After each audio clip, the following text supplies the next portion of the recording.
Bismillahirrahmanirrahim. Assalamualaikum warahmatullahi wabarakatuh. Pada kesempatan kali ini kita akan belajar di kelas 3, tema yang keempat, subtema yang pertama, pembelajarannya yang kedua. Nah, tetapi sebelumnya, bagi kamu yang belum subscribe, silahkan subscribe dulu, pencet tombol like, kemudian share channel Guru Kelas 3 agar channel ini dapat terus berkembang dan memberikan manfaat bagi kita semua.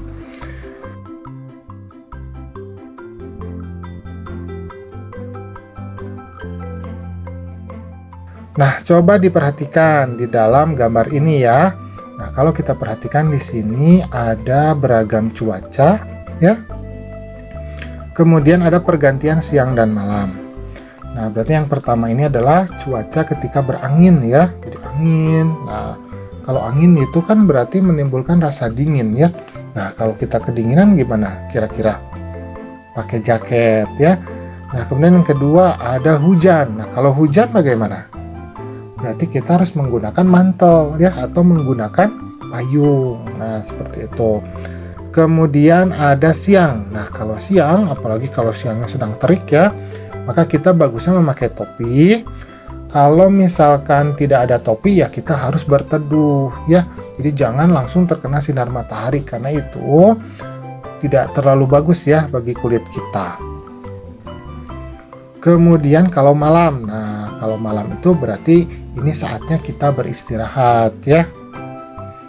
Oke, kita lanjutkan. Nah, sekarang di sini ada teks ya. Judulnya adalah bersyukur memiliki pakaian. Manusia wajib melindungi tubuhnya. Siti juga selalu melindungi tubuhnya. Ia selalu melindungi tubuhnya dengan mengenakan pakaian yang rapi.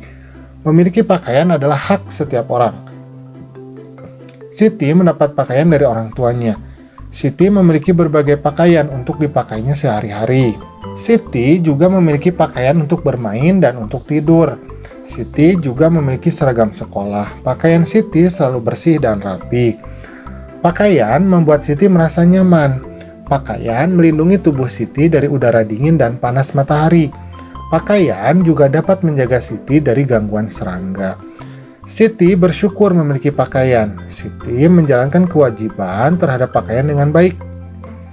Siti selalu mengenakan pakaian dengan hati-hati. Siti menjaga pakaiannya agar tidak cepat kotor dan rusak. Ia mengenakan pakaian sesuai kebutuhan. Siti juga berpakaian sesuai kebiasaan yang berlaku di tempat tinggalnya. Tidak lupa, Siti juga mencuci bajunya bila kotor. Nah, itu adalah teks tentang bersyukur memiliki pakaian. Nah, jadi kita memang harus bersyukur ya, kita memiliki pakaian. Nah, pakaian ini melindungi tubuh kita, melindungi dari cuaca ya, melindungi dari udara yang dingin, udara yang panas. Nah, kita harus bersyukur ya. Nah, sekarang kita akan mencoba untuk menulis beberapa kewajiban dan hak kita dalam berpakaian. Misalkan kakak memberi contoh, misalnya nomor 1 ya. Nah, kewajiban kita adalah melindungi tubuh dari cuaca. Nah, kan itu salah satu fungsi dari pakaian ya. Jadi untuk melindungi tubuh kita dari cuaca. Jadi kita harus menggunakan pakaian ya, karena itu akan melindungi tubuh kita. Nah, kemudian ada hak kita. Nah, hak kita yaitu diberi pakaian oleh orang tua. Nah, jadi kewajiban kita melindungi tubuh kita.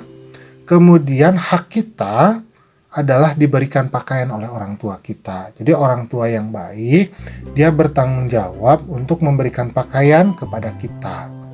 Ya, untuk apa?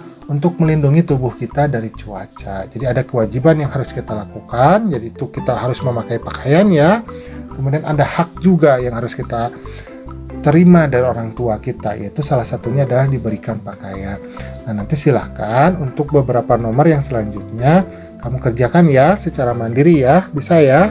Sip, kita lanjutkan. Nah, sekarang kita akan mencoba untuk menulis beberapa saran. Tuliskan saran-saranmu. Misalkan nomor 1, Udin minta diberikan baju baru. Di lemari baju Udin masih banyak dan masih bagus. Nah, berarti contohnya adalah sarannya. Contoh sarannya adalah misalkan sebaiknya Udin jangan dulu membeli baju. Nah, misalnya itu saran kita. Nah, kenapa kita menyarankan seperti ini? Karena Udin itu masih banyak bajunya. dan masih bagus-bagus ya. Kalau kita memberikan sesuatu yang memang tidak kita butuhkan, nanti pada akhirnya adalah menjadi hal yang mubazir, tidak terpakai ya. Nah, sayang kan uangnya. Nah, lebih baik kita tabung saja uang tersebut untuk hal yang memang lebih diperlukan dan dibutuhkan bagi kita. Seperti itu. Paham ya? Nah, nanti untuk soal-soal selanjutnya, silahkan kamu kerjakan secara mandiri ya. Sip, kita lanjutkan. Nah, di sini kita ada teks lagi nih. Judulnya adalah istirahat siang. Siti wajib membantu ibu di rumah. Usai makan siang, Siti mengangkat pakaian dari jemuran. Usai membantu ibu, Siti beristirahat. Beristirahat adalah hak setiap orang. Jadi setiap orang itu memiliki hak untuk istirahat ya. Ada banyak cara beristirahat. Beristirahat bisa dengan cara tidur atau bersantai. Dapat juga dengan cara menyegarkan diri. Tujuannya adalah membuat tubuh tenang. Siti beristirahat dengan tidur. Tidur siang dapat menghilangkan rasa lelah. Tidur siang juga menyehatkan badan. Tidur siang dapat menenangkan pikiran. Dengan tidur siang, tubuh akan kembali segar dan bersemangat. Kalian juga memiliki hak untuk beristirahat. Nah, itu adalah teks tentang istirahat siang ya. Nah, misalkan di sini kita diberikan pertanyaan ya untuk menyebutkan 5 cara beristirahat. Sebutkan 5 cara beristirahat yang biasa kamu lakukan. Nah, kalau tadi kita lihat di teks yang sebelumnya, nah cara Siti itu beristirahat kalau siang hari ya, setelah pulang sekolah, Siti itu beristirahat dengan tidur siang sejenak ya, jangan terlalu lama kalau tidur siang ya. Cukup misalkan 1 jam ke bawah ya, boleh setengah jam, boleh 1 jam. Jadi jangan terlalu lama, 15 menit pun kalau bisa itu sudah cukup. Nah, kalau kita misalkan cara beristirahat kita seperti apa? Nah, misalkan kakak memberikan contoh, misalkan duduk apabila capek berjalan. Nah, seperti ini ya.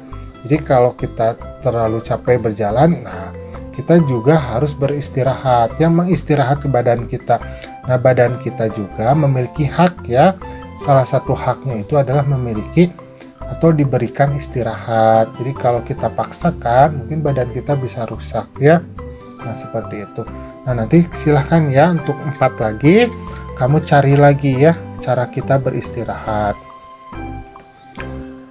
Nah, setiap anak ini memiliki hak beristirahat di rumah. Salah satu cara beristirahat adalah dengan tidur siang.